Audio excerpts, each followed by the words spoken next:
سيدنا محمد وعلى آل سيدنا محمد وبارك وسلم. اللهم صل على سيدنا محمد وعلى آل سيدنا محمد وبارك وسلم عليه.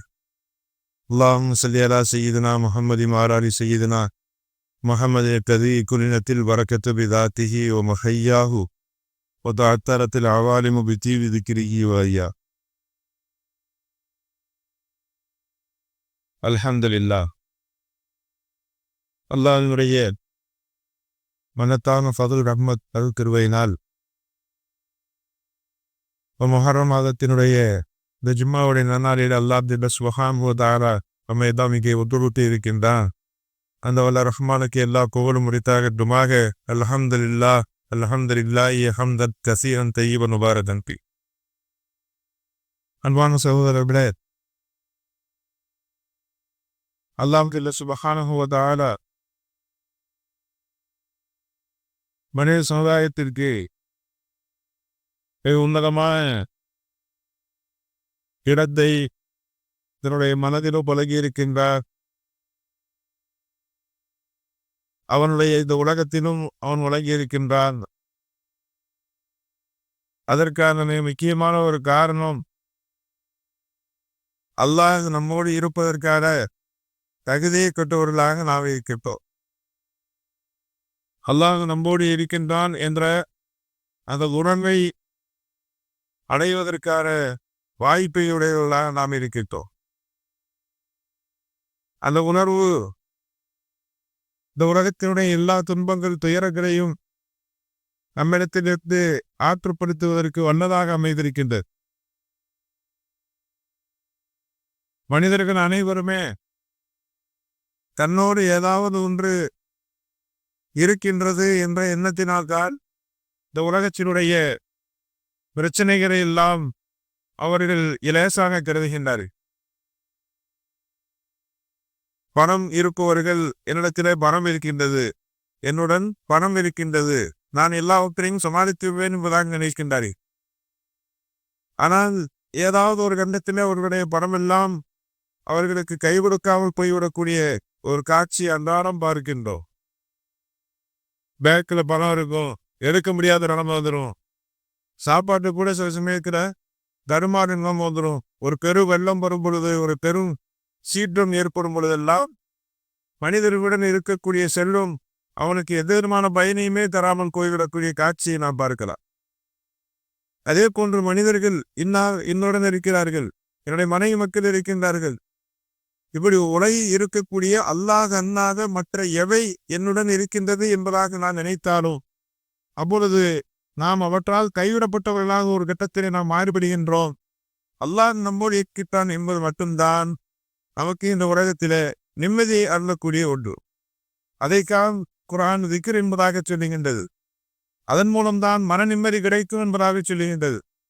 அதற்காக வைத்துத்தான் நாம் தொழுகின்றோம், நோன்பு வைக்கின்றோம். அந்த உணர்வை அடைவதற்காகத்தான் அத்தனை இபாதத்துகளும் தூண்டப்படுவதாக, அத்தனை இபாதத்துகளின் மூலமும் நாம் தூண்டப்படுவதாக குர்ஆன் நமக்கு சொல்லி காண்பிக்கின்றது.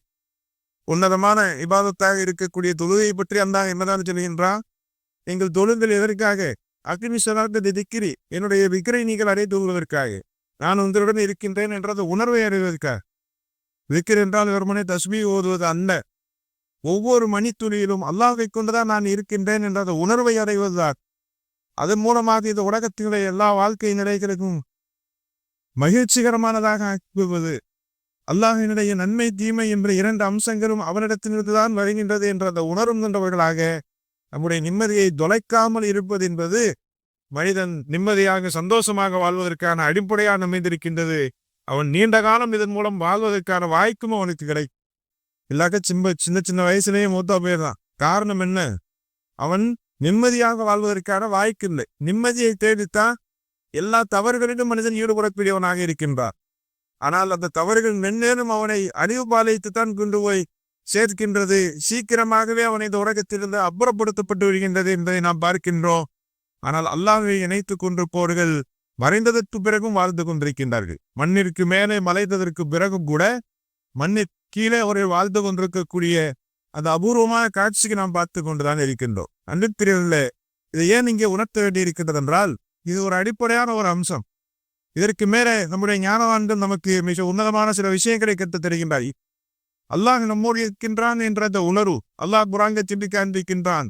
இன்னல்லாஹ மஅஸ் ஸாபிரீன். அல்லாஹ் யாருடன் இருக்கின்றான்? நம்ம கூட இருக்கிறான் நம்ம சொல்லிக்கலாம். ஆனால் அந்த உணர்வை அடைவதற்கான வழிமுறை என்ன? அந்த உணர்வு எப்பொழுது நமக்கு தோன்றுகின்றது? அதையும் குர்ஆன் நமக்கு சொல்லித் தருகின்றது. இன்னல்லாஹ மஅஸ் ஸாபிரீன். பொறுமையாளர்களுடன் அல்லாஹ் இருக்கின்றான். பொறுமை என்பது எப்பொழுது நமக்கு தேவைப்படுகின்றது? சிரமம் என்று வரும்பொழுதுதான் அது தேவைப்படுகின்றது. ஒரு நோய் என்று வரும் பொழுது, ஒரு கஷ்டம் என்று வரும் பொழுது, நமக்கு வாழ்க்கையில சிரமங்கள் இழப்புகள் ஏற்படும் பொழுது அப்பொழுது பொறுமை காக்க வேண்டிய அவசியம் வருகின்றது. பரிதவித்து போய் அல்லாஹ்வை நாம் குறை சொல்லக்கூடியவர்களாக அந்த இடத்திலே மாறிவிடக்கூடாது. ரப்பே என்னை இப்படி சோதிக்கிறேன் என்பதாக நாம் பரிதவித்து விடக்கூடாது. பொறுமை காக்க வேண்டும். பொறுமை என்பது நன்மையை செய்வது தீமையை தடுத்துக் கொள்வது என்பது மட்டுமல்ல. அஸ்ஸபுரு அறிந்த சபமத்தில் ஊரா பெருமானார் ஸல்லல்லாஹு அலைஹி வஸல்லம் அவர்கள் சொன்னார்கள், முதல் தாக்குதல் ஏற்படக்கூடிய சந்தர்ப்பத்திலே நாம் பொறுமை காக்கப்பட வேண்டும். முதலாக ஒரு மரண செய்தி வருகின்றது, நாம் பிடிதுடித்து போய் என்ன இப்படி ஆகிப்போச்சு என்பதாக நாம் பரிதவிக்கின்றோம் என்றால் அல்லாஹ் இந்த விஷயத்திலே நாம் தவறிழைக்கின்றோம் என்பது பொருள். அல்லாஹ்வுடைய தீர்ப்பை கொண்டுதான் இது நடந்திருக்கின்றது. இதனை நமக்கு ஞானவான்கள் இன்னும் விரிவுபடுத்தி சொல்லுகின்றார்கள். அல்லாஹ் நம்மோடு இருக்கின்றான் என்ற உணர்வை அடைவதற்கு பொறுமை தேவை. பொறுமையை அடைவதற்கு என்ன தேவை? பொறுமைன்னு சொன்னா வந்துருமா? பொறுமையாரு நம்ம சொல்லிக்கிட்டே இருக்கோம். வீட்டுல எவ்வளோ பிரச்சனை, பிள்ளைகளுக்கும் பெற்றவர்களுக்கும் மத்தியில பிரச்சனை, கணவன் மனைவிக்கு மத்தியில பிரச்சனை. பிரச்சனை இல்லாத இடமே இல்லை. கொஞ்சம் பொறுமையா இருக்கு இப்படியாதான் நம்ம சொல்லணும். ஆனால் அறிந்திருக்கிறீர்களே, அந்த பொறுமை யாருக்கு கிடைக்கும் என்பதையும் அல்லாஹ் குர்ஆனிலே சொல்லி காண்பிக்கின்றான். அல்லாஹ் நமக்கு வளைஞ்சிருக்கக்கூடிய மகத்தான ஒரு அம்சம் இருக்கின்றது. என்ன தெரியுமா? அவன் நமக்கு நம்மை படைத்த ரப்புல் ஆலமீனாக இருக்கின்றான். எனவே அவன் செய்யக்கூடிய தீர்ப்பை நாம் திருப்தியோடு ஏற்றுக்கொள்வோர்களாக நாம் இருக்கு. அதுதான் பொறுமை அடைவதற்கான வழிமுறை. அவன் என்ன நமக்கு வழங்குகின்றானோ, என்ன சோதனை நமக்கு கொடுக்கின்றானோ அதை நான் திருப்தியோடு ஏற்றுக்கொள்ள வேண்டும். நன்மை கொடுத்தா நம்ம சந்தோஷமா ஏத்துக்கிறோம். என்னுடைய ரப்பு தான் வீடு கொடுத்தா, என்னுடைய ரப்பு தான் இந்த கடையை கொடுத்தா, இந்த மனைவி மக்களை கொடுத்தா, அது கிடைக்கும் பொழுது சந்தோஷப்படுகின்றோம். பல சமயங்கள் அல்லாஹ்வை அந்த இடத்துல நாம் மறந்து விடுகின்றோம், அது வேறு. ஆனால் அந்த நன்மையான விஷயங்கள் கிடைக்கும் பொழுது நாம் அதிகமாக பொறுமை காப்பதை விட அது இயல்பு. அது நாம் நன்றிக்குரியவர்களாக நாம் இருக்கின்றோம் என்பதனுடைய அடையாளம். ஷாக்கிராக நன்றிக்குரியவராக இருக்கிறோம் என்பதனுடைய அடையாளம். ஆனால் நன்றிக்குரியவர்களே, ஒரு மனிதன் சாக்கிராக இருப்பதை விட நன்றிக்குரியவனாக இருப்பதை விட சாதிராக இருப்பது மேலானது. பொறுமை காப்பவனாக இருப்பது மேலானது. அது எப்பொழுது வரும்? அல்லாஹ்வை திருப்தி கொள்ளக்கூடிய தருணத்தில் தான் வரும். அல்லாஹ்வை அவனுடைய தீர்ப்பை நாம் ஏற்றுக்கொள்ளக்கூடியவர்களாக நாம் இருக்க வேண்டும். அதனை பெருமானார் ஸல்லல்லாஹு அலைஹி வஸல்லம் அவர்கள் தங்களுடைய தன்மையாக கொண்டிருந்தார்கள். தங்களுடைய வாழ்க்கையில என்ன நிலை வந்த பொழுதும் பெருமானார் ஸல்லல்லாஹு அலைஹி வஸல்லம் அவர்கள் அல்லாஹ்விடத்திலே முறையிட்டது கிடையாது. அல்லாஹ் எனக்கு இப்படி ஒரு துயரத்தை கொடுத்துட்டியே, மனைவி ஹதீஜாமா இறந்துட்டாங்க, வஃபாத் ஆயிட்டாங்க, அவங்களுடைய சிறிய தந்தையார் அபூ தாலிப் அவர்கள் இந்த உலகத்திலிருந்து மறைந்தார்கள். ஆமுல் பிசுன் என்ன சொல்கின்றது வரலாறு? அந்த ஆண்டே துக்கம் மிக்க ஆண்டு. ஒரு மனுஷன்னா அத்தோட என்ன தெரியுமா, வாழ்க்கையை தொடங்கி விட்டது என்பதாக நினைப்பார். அத்தனை பிள்ளைகளையும் பெற்றுக் கொடுத்து மனைவி வஃபாத் ஆயிட்டாங்க. சமூகத்திலே மிகப்பெரிய பாதுகாப்பாக இருந்த அபூ தாலிப் அவர்கள் வஃபாத் ஆகிவிட்டார்கள். வரலாறு கவலை ஆண்டு என்பதாக சொல்கின்றது. ஆனால் பெருமானார் ஸல்லல்லாஹு அலைஹி வஸல்லம் கவலை கொள்ளவில்லை. இது என்னுடைய ரப்பினுடைய தீர்ப்பு. என்னுடைய கவலை எனக்கு இருக்கத்தான் செய்கின்றது. கவலையும் அல்லாஹ்வுடைய ஒரு படை. அதற்கு என்ன ஒரு விருந்தாளிக்கு என்ன சங்கை செய்யணுமோ அது கூட நம்ம செய்வோம். ஆனா அதை தூக்கி கல்வில வச்சுக்கிற மாட்டோம். கவலை மூளையை குடைந்து கொண்டிருக்கும் பொழுது உள்ளத்திலே அல்லாஹ்வை வைத்திருக்கக்கூடிய மகத்தான பாக்கியத்திற்கு சொந்தக்காரர்கள் அண்ணல் பெருமானார் ஸல்லல்லாஹு அலைஹி வஸல்லம். அதை பற்றி முறையிடாதவர்கள். ரப்பே என்னுடைய மனைவியை என் ஸ்கூலுக்கு போயிட்டு, ரப்பே என்னுடைய ஆதரவு இல்லாமல் போய்விட்டதை ஒருபோதும் அவர்கள் முறையிட்டதில்லை. பிள்ளையை கபரிலே வைக்கும் பொழுது அவர்கள் முறையிட்டதில்லை. பெருமானார் ஸல்லல்லாஹு அலைஹி வஸல்லம் உஹது யுத்தத்திலே அவர்களுடைய முகமெல்லாம் இரத்த கலரியாக இருந்த சமயத்திலே பெருமானார் ஸல்லல்லாஹு அலைஹி வஸல்லம் அவர்கள் முறையிட்டதில்லை. அல்லாஹ்வுடைய தீர்ப்பை பொருந்திக் கொள்வதிலே அவர்களை போன்ற ஒரு மாற்றை நாம் பார்க்க முடியாது. தாய்க்கில அவர்கள் கல்லடிபட்டு திரும்பி வரக்கூடிய சந்தர்ப்பத்தில் அவர்கள் இப்படித்தான் சொல்கின்றார்கள், யா அல்லாஹ், இன்ன தஹீலத்தி, என்னுடைய தந்திரங்கள் அனைத்தும் பொய்த்து போய்விட்டது, என்னுடைய முயற்சியில குறைவார். ஆனால் ஒருபொழுதும் நான் உன்னுடைய தீர்ப்பிலே நான் குறை சொல்ல மாட்டேன். ரத்தம் வலிந்து செருப்பெல்லாம் நனைந்திருக்கக்கூடிய அந்த சந்தர்ப்பத்திலும் பெருமானார் ஸல்லல்லாஹு அலைஹி வஸல்லம் அவர்கள் முடிந்த மொழியாக அதனை வரலாறு நமக்கு சொல்லி காண்பிக்கின்றது. அன்பிற்குரியவர்களே, இதுதான் ரிலா, இதுதான் திருப்தியோடு அல்லாஹ்வை ஏற்றுக்கொள்ளக்கூடிய ஒரு நிலை. என்னை வசதியா வச்சிருக்கிறான், நல்ல நிலையில வச்சிருக்கிறான் ரப்பு என்பதாக சொல்லி அப்பொழுது திருப்தி கொள்வது என்பது முழுமையானது அல்ல. மாறாக கஷ்டம் வரும்பொழுது நாம் திருப்தி கொள்ள வேண்டும். அல்லாஹ்வை பற்றி முறையிடுபவர்களாக இருப்பவர்களாக நம்மிலே பலர் இருக்கிறோம். அதுதான் பெரிய துக்ககரமானது. பலவே சாதாரணமா சொல்றதை கேட்கிறோம். நான் நல்லா தொழுகிறேன், தகஜத்தெல்லாம் தொழுகிறேன், நக்குள் நோம்பெல்லாம் வைக்கிறேன், வியாழக்கிழமை நோம்பு வைக்கிறேன், திங்கக்கிழமை நோம்பு வைக்கிறேன். இதெல்லாம் என்ன ஏன் இப்படி சோதிக்கிறான்னு தெரியல. இப்படி நினைக்காதவர்கள் நம்மில மிக மிக குறைவாக, மிக மிக குறை. எத்தனை பேர் நம்ம சொல்றோம், நம்ம காதார கேட்கிறோம். ரப்பு என்னை சிரமப்படுத்த மாட்டான் என்று நினைக்கும் பொழுதே அந்த சிரமத்தில் பாதி குறைந்து விடுகின்றது. ரப்பின் மீது கொண்டிருக்கக்கூடிய நல்லம் தான் நமக்கு செய்ய வேண்டிய முதல் நிவாரணம். அல்லாஹ் என்னை கஷ்டப்படுத்த மாட்டான், இந்த கஷ்டத்திலே என்னை காப்பாற்றிருக்கிறான். இதைவிட பெரிய கஷ்டத்திலே என்னை ஆழ்த்தாமல் அவன் என்னை காப்பாற்றி இருக்கின்றான். அன்பிற்குரியவர்களே, இப்படி நினைக்கக்கூடிய ஒரு மனப்பான்மை பெருமானார் ஸல்லல்லாஹு அலைஹி வஸல்லம் வளர்த்தார்கள். சஹாபாக்களை அப்படிப்பட்ட பண்பாளர்களாக உருவாக்கினார்கள். ரலியல்லாஹு அன்ஹு வரதுவான். அல்லாஹ் குர்ஆன்ல சொல்லி காண்பிக்கின்றான். சஹாபாக்களுக்கு அல்லாஹ் வழங்கியிருக்கக்கூடிய டைட்டில் என்ன, அவர்களுக்கு வழங்கியிருக்கக்கூடிய தலைப்பு என்ன தெரியுமா? அல்லாஹ்வை திருப்தி கொண்டவர்கள். அவங்க சாபிரியங்கள், அவங்க அல்லாஹ் கூட இருந்தவங்க, சாலிஹீன்கள். அல்லாஹ் சொல்லல, என்ன சொல்கின்றான்? அல்லாஹ்வை திருப்தியோடு ஏற்றுக்கொண்டவர்கள். ரப்பு எனக்கு நல்லதைத்தான் செய்வார். என்னை படைத்து எனக்கு உணவளித்து என்னை பராமரிக்கக்கூடிய, என்னை வாழ வைத்துக் கொண்டிருக்கக்கூடிய ரப்பு எனக்கு ஒருபொழுதும் தீமை செய்ய மாட்டான் என்பதாக நினைக்கக்கூடிய அந்த பண்பு இருக்கின்றதே, அதைத்தான் பெருமானார் ஸல்லல்லாஹு அலைஹி வஸல்லம் சஹாபாக்களுக்கு உருவாக்கி கொடுத்தார்கள். சஹாபாக்களும் அதனையே தங்களுடைய பட்டயமாக சுமந்து கொண்டார்கள், பட்டமாக அவர்கள் பெற்றுக் கொண்டார்கள். சஹாபாக்களின் எந்த பெயரை சொன்னாலும் ரலியல்லாஹு, அல்லாஹ் அவரை திருப்தி கொண்டு விட்டார். நாம் அல்லாஹ்வை திருப்தி கொண்டு விட்டால் அல்லாஹ் நம்மை திருப்தி கொண்டு விடுகின்றார். அல்லாஹ் தான் முதலிலே திருப்தி கொள்கின்றான். அது அதனுடைய வெளிப்பாடாக நாமும் அவனை திருப்தி கொள்ளக்கூடியவர்களாக மாறிவிடுகின்றோம். இது எப்படிப்பட்ட ஒரு உறவாக இருக்க முடியும்? நாம் யோசித்து பார்க்கின்றோம். அல்லாஹ் நம் அனைவருக்கும் அத்தகைய பாக்கியத்தை அருள்வானார். அன்பான சகோதரர்களே, நாம் யோசித்து பார்க்கின்றோம். நமக்கு மகத்தான முன்மாதிரிகளை குர்ஆனிலே வழங்கப்பட்டிருக்கின்றது. பெருமானார் ஸல்லல்லாஹு அலைஹி வஸல்லம் அவர்களுக்கு அல்லாஹ் ஜல்ல சுப்ஹானஹு வ தஆலா யூசுப் அலைஹிஸ்ஸலாம் அவருடைய முன்மாதிரியை வழங்குகின்றார். எப்படிப்பட்ட சோதனைகளை எல்லாம் அவர்கள் சந்தித்தார்கள். பொறாமைக்காரர்கள். இந்த உலகத்தில் நம்ம பார்க்கிற ஒவ்வொருத்தரையும் நம்ம யோசிச்சு பார்க்கிறோம். இந்த உலகத்துல முதல் எதிரியா பொறாமைக்காரன் தான் வந்து சிக்கிறான்.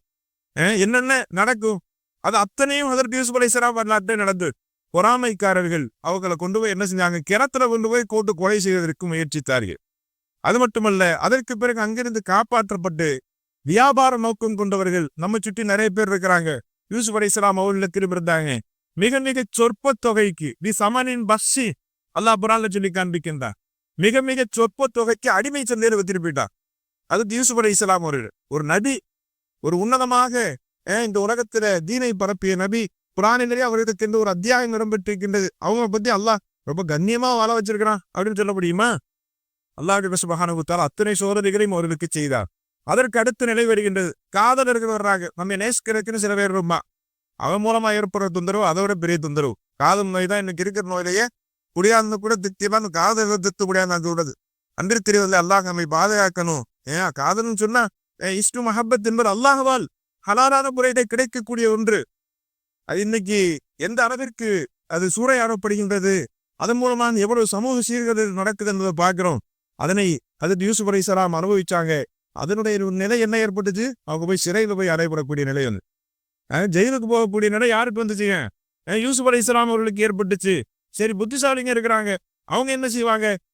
ரொக்கலா ஜானூரு வசீர் மாலியா, புத்திசாலிகள் அவரை அடையாளம் கொண்டு அவரை எங்க கொண்டு போய் சேர்த்தாங்க? ஹஜரத் யூசுப் அலைஹிஸ்ஸலாம் அவர்களை நிதியமைச்சராக மாற்றினார்கள். அந்த தேசத்தினுடைய நிதியமைச்சராக மாற்றினார்கள். இப்படி அவர்களுக்கு கூட இருந்தவர்களும் அவர்களுக்கு எதிர்நிலையில இருந்தவர்களுமாக எத்தனையோ நிலைகளை நாம் அந்த இடத்திலே நாம் பார்க்கின்றோம். அவர்களுக்கு அல்லாஹ் ஜல்ல சுப்ஹானஹு வ தஆலா அத்தகைய சோதனைகளை எல்லாம் கொடுத்தான். ஆனால் அல்லாஹ் அவர்களுடைய உயர்வை எப்படிப்பட்டதாக மாற்றினான்? ஒவ்வொருவருக்கும் ஒவ்வொரு தேவைகள் இருந்தது. தேவைப்பட்டவங்க எல்லாம் அவங்களை பயன்படுத்திக்கிட்டாங்க. சிம்மாசனத்தில் வைத்து அழகு பார்த்தவர்களுக்கும் கூட தேவைதான் இருந்தது.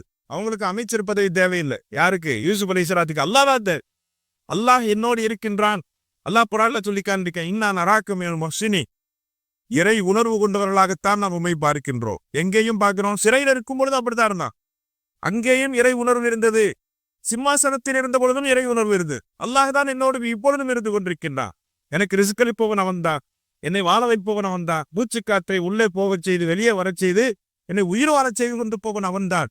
இந்த உணர்வு இரண்டு இடத்திலையும் அல்லாஹ் சூரத் யூசுஃபை சொல்லி காண்பிக்கின்றார். எனவே அன்பிற்குரியவர்களே, அல்லாஹ் அத்தகைய நிலையில அவர்களுக்கு எத்தகைய பட்டத்தை வழங்குகின்றான் தெரியுமா? கதாலிக்கு எஜித்தபீக்க ரப்புக்க, இப்படித்தான் அல்லாஹ் உங்களை தேர்வு செய்து கொண்டிருக்கின்றான். உங்களை ஒரு நபியாக தேர்வு செய்து கொண்டிருக்கின்றான் என்றால் அது சாதாரணமான ஒரு பாட்டை வந்த ஒன்று அல்ல. அது சிம்மாசனத்திலிருந்து கிடைக்கக்கூடிய ஒன்று அல்ல. கஷ்டங்களின் பாட்டையிலே உங்களிடத்திலே வந்து சேருகின்றது. ஆனால் அன்பில் பிரியவர்களே, இது எந்த நிலையிலும் ஹசரத் யூசுப் அலைஹிஸ்ஸலாத்து வஸ்ஸலாம் அவர்கள் கலக்கமடையவில்லை. அவர்கள் பொறுமையை இழந்து விடவில்லை. அல்லாஹை திருப்தி கொண்டவர்களாக இருந்தார்கள். அவர்களை பற்றி அல்லாஹ் குர்ஆனிலே தெளிவுபடுத்தி காண்பிக்கின்றான். குல்லை யுஸீபனா இல்லாமா கதபல்லாஹு. அல்லாஹ் எனக்கு விதித்ததை தவிர வேறொன்றும் என்னை அணுகாது.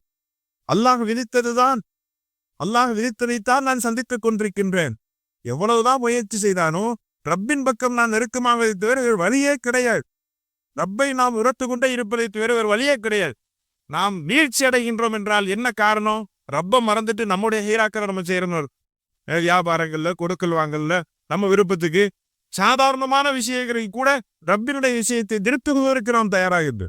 ஒரு வியாபாரமா லோன் போட்டு தான் அதை செய்யணும். ஒரு சின்ன சின்ன விஷயத்திலேயே கொடுக்கல் வாங்க இப்படியெல்லாம் இருக்க முடியாதுங்க மார்க்கத்தின் அடிப்படையில. அப்படின்னா ரப்பை நாம் எந்த அடிப்படையில நாம் திருப்தி கொண்டிருக்கின்றோம்? அப்புறம் ரப்பை எனக்கு ஒண்ணுமே செய்யறேன்னு சொன்னா அது யாரை குறை சொல்வது? அன்றிருக்கிறவர்களே, அல்லாஹ் ஜல்ல சுப்ஹானஹு வ தஆலா நம்ம ஒவ்வொருவருக்கும் தகுதியானதை வழங்குகின்றார். தகுதியானதை வழங்குகின்றார். ஒரு அறிஞர் பெருமான் இப்படி சொன்னாங்க, அல்லாஹ்வினுடைய விஷயத்திலே நான் குறை கூறுவதற்கு வெட்கப்படுகின்றேன். காரணம் என்ன தெரியுமா? நஹனு கஸம்னா பைனஹும் ஐஷத்தஹும் ஃபில் ஹயாத்தித் துன்யா. நம் ஒவ்வொருவருக்குமான ரிஸ்கை அல்லாஹ் தான் பங்களித்து கொடுத்திருக்கின்றான். ஆட்டுக்கு தாடி அவந்து வச்சது ரப்புன்னு சொல்றோம் இல்லையா? அதுபோல நமக்கு எப்பொழுது என்ன தேவையோ ரப்பு வழங்கக்கூடியவனாக இருக்கின்றான். அன்பிற்கிறவர்களே, நாம் எந்த சந்தர்ப்பத்திலும் தர்மாந்திரத்திற்கு ஆளாய் விடக்கூடாது. ரில்லாஹினுடைய உச்சகட்ட நிலையிலே நாம் இருக்க வேண்டும். இதை சொல்வதற்கு மிக முக்கியமான ஒரு காரணம் இருக்கு. ஹஜ்ரத் பெருமானார் ஸல்லல்லாஹு அலைஹி வஸல்லம் அவர்கள் தங்களுடைய திருப்தியினுடைய உச்சகட்ட நிலையை நமக்கு காண்பித்திருக்கிறார்கள். வரலாற்றினுடைய பாடங்களும் அவர்களுக்கு காண்பிக்கப்பட்டது. எல்லாவற்றுக்கும் மேலாக ஒரு சிரமம் என்று வந்தால் அது எந்த அளவிற்கு உன்னதமான ஒரு சிரமங்களும் கூட வரும். நபிமார்களுக்காக அவர்கள் தப்பித்து விட முடியுமா?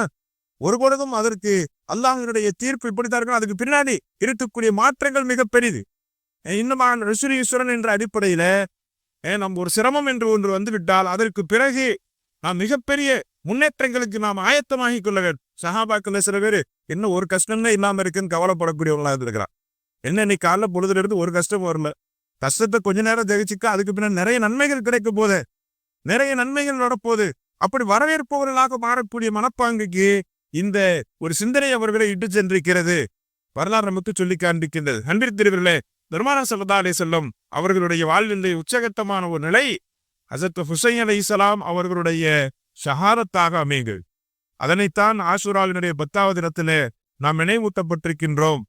ஹஜ்ரத் ஹுசைன் அலைஹிஸ்ஸலாம் அவர்கள் ஷஹாதத் பெருமானாருக்கு பின்னால் தான் ஏற்பட்டது. அவர்களுடைய மறைவுக்கு பின்னால் ஏற்பட்டது. ஆனால் அன்பிற்குரியவர்களே, அதனுடைய முன்னறிவிப்புகள் பெருமானாருக்கு இருந்தது. ஹஜ்ரத் இஸ்மாயில் அலைஹிஸ்ஸலாத்து வஸ்ஸலாம் அவர்கள் அறுக்கப்படுவதை கண்ட, அறுக்கப்பட வேண்டும் என்றது உணர்த்தப்பட்ட இப்ராஹிம் அலைஹிஸ்ஸலாம் அறுப்பதற்கு தயாராக இருந்தாங்க. ஆனா கடைசியில ஆட்டை கொடுத்தான் அல்லாஹ். குர்ஆனில் அல்லாஹ் காண்பிக்கின்றான், மகத்தான பகரத்தை நாம் உங்களுக்கு வழங்குகின்றோம். மகத்தான பகரம் என்பது ஆறாக இருக்க முடியுமா? ஒருபொழுதும் மகத்தான பகரம் இஸ்மாயில் அலைஹிஸ்ஸலாம் அவர்களை விட சிறந்த ஒரு பகரம் யாராக இருந்தார் என்றால் ஹஜ்ரத் ஹுசைன் அலைஹிஸ்ஸலாம் அவர்களாக இருந்தார்கள். பெருமானார் ஸல்லல்லாஹு அலைஹி வஸல்லம் அவருடைய பேரப்பிள்ளையாக திகழ்ந்தார்கள். அவரின் எப்படியெல்லாம் சின்னாக்கிண்ணப்படுத்தப்பட்டு இந்த உலகத்திலே கொல்லப்படுவார்கள் என்பதை பெருமானாருக்கு கண்கூடாக காண்பிக்கப்பட்டது. ஜிப்ரீல் அலைஹிஸ்ஸலாம் அவர்கள் வருகிறது சொன்னார்கள், உங்களுடைய பேரப்பிள்ளைக்கு இப்படிப்பட்ட நிலையெல்லாம் வரப்போகிறது. பெருமானார் அந்த பிள்ளையின் மீது எவ்வளவு உயிரோடு இருந்தார்கள், உயிராக அவர்களை நேசித்தார்கள். எந்த நேரத்திலும் அந்த பிள்ளைக்காக அவர்கள் தன்னுடைய அந்த மணித்துளிகளை விட்டுக் கொடுப்பதற்கு தயாராக இருந்தார்கள். மெம்பர்ல இருந்தா பிள்ளையை தூக்கி பக்கத்துல உட்கார வச்சு தருவாங்க. சஜ்ஜதா செய்யும் பொழுது அந்த பிள்ளை கழுத்தில் ஏறி அமர்ந்து கொண்டார். சஜ்ஜதாவிலிருந்து இறங்கும் வரையிலும் அவர்கள் சஜ்ஜதாவிலே இருப்பாங்க. அந்த பிள்ளை தானாக இறங்கும் வரையும் அந்த அளவிற்கு பிரியும். அது பசியோடு இருக்குது அப்படின்னு சொன்னா பெருமானார் ஸல்லல்லாஹு அலைஹி வஸல்லம் தன்னுடைய நாக்கை நீட்டி அது அதனுடைய அமிர்தத்தை அந்த அமுதத்தை உறிஞ்சி அந்த பிள்ளை பசியாரட்டும் என்பதாக பேரப்பிள்ளை மீது அவ்வளவு தெரியும். பெருமானார் ஸல்லல்லாஹு அலைஹி வஸல்லம் அவர்களுக்கு சொல்லப்படுகின்றது, இப்படி சின்னாக்குண்ணப்படுத்தப்பட்டு அவர் கொல்லப்படுவார். கண்களெல்லாம் அந்த இடத்திலே சிரைக்கப்படும், தலை கொய்யப்படும். பொழுதுகோல் மன்னர்கள் இந்த உலகத்திலே தோன்றுவார்கள். முஸ்லிம் பெயர்தாஞ்சிகளாக அவர்கள் இருப்பார்கள். பணம் பதவிகளுக்கு முக்கியத்துவம் கொடுப்பவர்களாக இருப்பார்கள். தங்களுடைய ஆட்சி அதிகாரத்திற்கு எதிராக யார் செயல்பட்டாலும் இப்படியெல்லாம் செய்வதற்கு துணிவார்கள். அது பெருமானாருடைய பேரெல்லாம் பார்க்க மாட்டான். அப்படியெல்லாம் அவர்களுக்கு முன்னறிவிப்பு செய்யப்பட்டது. பெருமான சல்லாரிசரம் அவர்கள் ஒருபொழுதும் கையேந்தி துவா செய்யலை, யாரெல்லாம் என் பேரப்பிள்ளையை காப்பாத்துன்னு சொல்லவே. பேரப்பிள்ளையை காப்பாத்துன்னு அதுக்காக கேட்கக்கூடாதுன்னு அர்த்தம் இல்லை. கஷ்டம் வரும்போது யாரெல்லாம் காப்பாத்துன்னு அல்லாத்து தான் கேட்க போறோம். ரப்பை திருப்தி கொள்ளக்கூடிய ஒரு நிலை அது நமக்கு மிக முக்கியமானோம். அப்பொழுதுதான் நமக்கு பொறுமை வரும். அப்போ அதற்கு பிறகுதான் மகத்தான பரிசான ரப்பினுடைய மடிய அல்லாஹ் நம்மோடு இருக்கின்றான் என்ற உணர்வை நாம் அடையும். அதற்கு பிறகு வரலாறு மாறியது. அது ஹுசைன் அலைஹிஸ்ஸலாம் அவருடைய வஃபாத்திற்கு ஷஹாதத்திற்கு பிறகு வரலாறு மாறியது. இந்த பொருளாதாரத்தின் மீதான பேராவல் மக்களுக்கு குறைய தொடங்கியது. அது ஒரு பெரிய ஒரு ஆபரேஷன், ஒரு பெரிய அட்டாக் என்று சொல்லப்படுவதை போல சமுதாயத்திற்கு விடுக்கப்பட்ட ஒரு எச்சரிக்கை. போர்களில் ஈடுபட்டு பொருட்களை எல்லாம் திரட்டி ஆட்சி அதிகாரங்களை கைப்பற்றி இப்படியே வாழ்ந்துவிடுவது அல்ல இஸ்லாம். அல்லாஹ்வுடைய திருப்தியை பெற்றுக் கொண்டவர்களாக நாம் வாழ்வதற்கு முயற்சிக்க வேண்டும். கஷ்டங்களை நாம் சகித்துக் கொள்ளக்கூடியவர்களாக இருக்க வேண்டும். அதற்கான வாழ்வியல் சூழல்களை ஏற்றுக்கொள்ள வேண்டும். பெருமான ஸல்லல்லாஹு அலைஹி வஸல்லம் அவர்கள் அப்படித்தான் இருந்தார்கள். அப்படிப்பட்ட ஒரு வாழ்வியல் பாதை, அறிவார்த்தமான ஒரு பாதை, புகாரி முஸ்லிம் போன்ற ஹதீஸ் கிரந்தங்கள் தொகுக்கப்படுவதற்கு வாய்ப்பு இருக்கக்கூடிய ஒரு கல்வி பாதையின் பக்கம் அதற்கு பிறகு வரலாறு திரும்பியது. போர்களின் மீதான மோகம் என்ற இடத்திலே குறைக்குது என்பதாக வரலாற்றாசிரியர் நமக்கு சொல்லி காண்பிக்கிறார். எனவே அன்பிற்குரியவர்களே, இங்கே மிக முக்கியமாக நாம் உணர்ந்து கொள்ள வேண்டிய ஒரு பாடம், நாம் திருப்தியோடு இருக்க வேண்டும். அல்லாஹ்வை அவனுடைய தீர்ப்பை நாம் ஏற்றுக்கொள்ளக்கூடியவனாக இருக்க வேண்டும். பெருமாள் ஸல்லல்லாஹு அலைஹி வஸல்லம் அவர்கள் அதனுடைய உச்ச நிலையிலே இருந்தார். இமாம் மாலிக் ரஹ்மத்துல்லாஹி அவருடைய மொத்தாவில் ஒரே ஒரு ஹதீஸை சொல்கின்றார். அதை சொல்லி நாம் நிறைவு செய்துவிடலாம். அன்பிற்குரியவர்களே, அப்பொழுது மாலிக் ரஹ்மத்துல்லாஹி அலைஹி அவர்கள் அந்த ஹதீஸை அறிவிக்கின்றார். காசிம் பின் முஹம்மது அவர்கள் அறிவிக்கின்றார்கள், அவர்களுடைய மனைவி யார் வஃபாத் ஆயிட்டார். மனுஷன் ஒவ்வொருத்தருடைய வாழ்க்கையிலும் ஒவ்வொரு விதமான துயரங்கள், துன்பங்கள், அந்த ஒவ்வொரு நிலையிலும் நாம் எப்படி அதனை எடுத்துக்கொள்வது என்பதை பொறுத்து நம்முடைய சிந்தனை போக்குகளை அல்லாஹ் ஜல்ல சுப்ஹானஹு தஆலா தீர்மானிக்கின்றான். அப்போ அந்த காசிம் பின் முஹம்மது ரஹ்மத்துல்லாஹி அலைஹி அவருடைய மனைவி வஃபாத்தானார். மனைவியுடைய இழப்பின் துயரம் மிக பெரியது. அப்பொழுது அவங்களுடைய நிலை ரொம்ப கஷ்டமா போச்சு. வீட்டிலேயே இருந்தாங்க, குடும்பத்தை பார்ப்பதற்கு ஆள் இல்லை, பிள்ளை குட்டி எல்லாம் செதறி போய் உட்கார்ந்து இருக்கிறாங்க, ஆறுதல் சொல்றதுக்கு ஆள் இல்லை. அது எவ்வளவு பெரிய ஒரு துயரமான குடும்பத்தையே தூக்கி நிறுத்தக்கூடிய ஒரு தாய் படுத்துக்கிட்டாங்கன்னா அது எவ்வளவு கஷ்டமா இருக்கும். அது எல்லாத்துக்குமே துன்பம் தரக்கூடிய ஒன்று. அப்போ அவங்க பார்க்கறதுக்காக முகமது பின் காபுல் குரலி என்று சொல்லக்கூடிய ஒரு முஹத்திஸ் அவங்க சேர்ந்தாங்க. அப்போ அவங்களுக்கு ஆறுதல் சொல்றதுக்காக ஒரு நிகழ்ச்சி ஒன்றை அவர்கள் அந்த இடத்திலே சொல்றாங்க. அதை இமாம் ரஹ்மத்துல்லாஹி அலைஹி அவர்கள் தங்களுடைய அந்த கிதாபுல, ஹதீஸ் கிதாபுல பதிவு செய்யறான். பனு இஸ்ராயில் என்று சொல்லக்கூடிய அந்த சமூகத்தில, ஹஜ்ரத் மூசா அலைஹிஸ்ஸலாம் அவருடைய சமூகத்தில ஒரு மனிதர் இருந்தார். பெரிய மார்க்கறிஞர், ஃபக்கீஹாக இருந்தார், நல்ல வணக்கசாலி. யாரை போனாலும் சைத்தான் ஜோதிச்சு பார்த்துருவான் இல்லையா, என்னையா ஒரு தொழுத வணங்க, உங்க வீட்டுக்காரமாவே எல்லாம் கூட்டிட்டு போயிட்டான், எதுக்கு அவனை போய் வணங்கிட்டு இருக்கிற, இப்படியெல்லாம் மனசுல சைத்தான் போட்டுருவான். அதுக்கு பின்னாடி ஒரு தொழுகையை விட்ட ஒரு நிலையத்தை பார்ப்போம். ஒரு சிரமம் என்று வந்துவிட்டால் முதல்ல யாரை மறக்கிறது? அல்லாஹ் மறந்துரு. நன்மைன்னு ஏற்பட்டாலும் அதான் மறக்கிறது ஒரு குரூப் இருக்கு. சிரமம்னு வந்துச்சுன்னா உடனே அல்லாஹ் மறந்துரு. ஏன்பா தொழுகை போலையா, ஒரு மௌத் வீடுலாம் என்ன முதல்ல போய் தொழுகை பத்தி என்ன செய்ய வேண்டியிருக்கு, நம்ம நினைவு விட்ட வேண்டும். அல்லாஹை மறத்து விட்டவுடன் ரப்பை கொண்டுதான் நான் வாழுகின்றோம் என்ற உணர்வு இல்லாதவனாக வாழ்வதால் ரப்பை கொண்டுதான் மரணிக்கின்றோம் என்ற அந்த உணர்வும் இல்லா போஷ். கபூர்லையும் கூட இருப்பவன் யார் மட்டும்தான்? ரப்பு மட்டும்தான். அவனை நாம் நினைப்பதை ஒருபொழுதும் மறந்துவிடக் கூடாது. அப்போ பனு இஸ்ராயல் சமூகத்தில் இருந்த அந்த மனிதரை பற்றி எடுத்து சொன்னாங்க. எப்படி சொல்றாங்க? அவங்களுக்கு ஒரு மனைவி இருந்தா, அவங்க திடீர்னு என்ன செஞ்சா, ரொம்ப நேசிச்சவராக, ரொம்ப ஆசைப்பட்டவராக இருந்தார். அந்த மௌத்தா போச்சு. அப்புறம் ரொம்ப பெரிய கவலை ஏற்பட்டுச்சு. என்ன ஆகி போச்சு? வீட்டிலேயே அரைச்சிட்டு உட்காந்துட்டார். வீட்டை பூட்டி வச்சுக்கிட்டு உட்காந்துருக்கிறாரு. அதற்கு பிறகு யார்ட்டையும் பேசுறதில்ல, ஒண்ணும் இல்ல, மார்க்க சட்டம் சொல்றதில்ல. இதை பற்றி ஒரு பெண்மணிக்கு செய்தி கிடைச்சு. ஒரு பெண்மணி, அந்த பெண்மணிக்கு அல்லாஹ் சுப்ஹானஹு வ தஆலா மனதில நல்ல சிந்தனையை போட்டான். அதற்கு நல்ல புத்தி சொல்லணும் அப்படின்னு சொல்லி அவங்களுக்கு மனசுல அல்லாஹ் போட்டான். உடனடியாக அவங்க வீட்டுக்கு சேர்ந்தான். நான் ஒரு மார்க்க சட்டம் கேட்கணும். என்ன கேட்கணும்? அவர் மார்க்க சட்டம் உங்கள்கிட்ட கேட்க போறேன், தயவு செஞ்சு நீங்க பேசணும், நீங்க ரூமை விட்டு வெளியே தான் வரணும். எல்லாரும் மக்கள்லாம் கூட்டு பார்த்தாங்க, நான் வர்றதுக்கு தயாராய். அப்ப அந்த அம்மா அங்கேயே உட்காந்துச்சு. இந்த சட்டம் தெரியாம நான் போக மாட்டேன், இந்த சட்டத்தினுடைய தீர்ப்பு தெரியாம நான் இங்கிறது நகர்றதா இல்லை. அப்போ இந்த அம்மாவுடைய பிடிவாதத்தை பார்த்து இரவு நேரம்லாம் ஆயிப்போச்சு, இனிமேலே இந்த அம்மா போகாது போல அப்படின்னு கதவை திறந்து, நான் ஜன்னல் வழியா கேட்கிறேன், என்ன பிரச்சனையோ அதுக்கு மட்டும் தீர்வு சொல்றேன், நான் வீட்டை விட்டு வர்றதா இல்லைன்னா அவ்வளவு கவலை வேறு, அவ்வளவு பெரிய துன்பத்துல இருக்கு, இப்போதும் மார்க்க சட்டம் கேட்டுக்கிட்டு இருக்கீங்க அப்படின்னு அவங்க சொன்னாங்க. அப்போ அந்த அம்மா ஒரே ஒரு விஷயம்தான், அதுக்கு மட்டும் எனக்கு அனுமதி கொடுங்க என்பதாக சொல்லிவிட்டு அவரிடத்துல கேட்டாங்க. என் வீட்டுக்கு பக்கத்து வீட்டில் ஒரு அம்மா இருந்துச்சு, கொஞ்சம் தங்க நகை இருந்துச்சு. அந்த அம்மாட்ட எந்த கொஞ்ச நாள் இரவலாக கொடுத்து வச்சிருந்துச்சு. அந்த இரவலாக கொடுத்து வச்சுட்டு நான் கொஞ்ச நாள் வச்சிருந்தேன், திடீர்னு தேவைப்படுச்சுன்னா நான் அதை கொஞ்சம் போட்டுலாம் பார்த்துக்கிடுவேன். என் வீட்டில் நகை இருக்குன்னு சொல்லி எனக்கு சந்தோஷமா இருந்துச்சு. திடீர்னு அந்த அம்மா கொடுத்த அம்மா அந்த நகையை கொடுங்கன்னு கேட்டான். அந்த நகையை திருப்பி கொடுங்க அப்படின்னு கேட்டாங்க.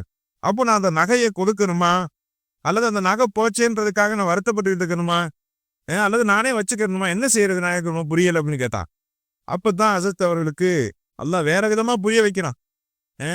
அப்போ கட்டாயம் அதை திருப்பி கொடுத்தான். அவனு இரவல் தானே கொடுத்தான், பக்கத்து வீட்டுக்காரர் இரவல் தான் கொடுக்கிறார், அப்போ நீ உடனடியாக திருப்பி கொடுக்க வந்தவா வேண்டும். இப்படி சொன்ன உடனே அவங்க சொன்னாங்க, உங்களுடைய மனைவியும் அல்லாஹ் கொடுத்த இரவல் தான். கொடுத்தவன் கேட்கின்றான், திரும்ப கொடுப்பதற்கு உங்களுக்கு என்ன தயக்கம்? அவன் தான் கொடுத்தான், அவன் தான் எடுத்துக்கிட்டான்.